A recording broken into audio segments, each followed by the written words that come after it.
Hello friends, welcome to our channel. तो आज हम जिस टॉपिक पे बात कर रहे हैं वो है ब्रेन इंजरी।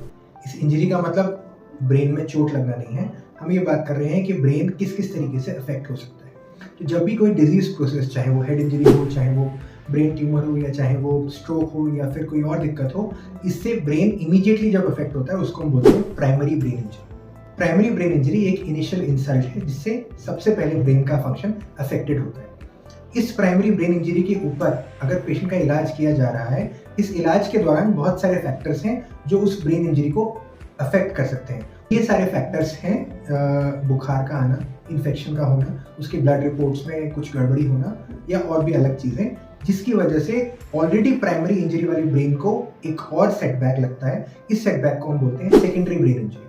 तो ब्रेन रिकवरी अल्टीमेटली दो चीज़ों पे डिपेंड करती है। पहली, जो प्राइमरी इंजरी है वो कितनी सीवियर है, और दूसरा, प्राइमरी इंजरी के ठीक होते होते कोई सेकेंडरी ब्रेन इंजरी इन सारे फैक्टर्स की गड़बड़ होने की वजह से तो नहीं हुई है।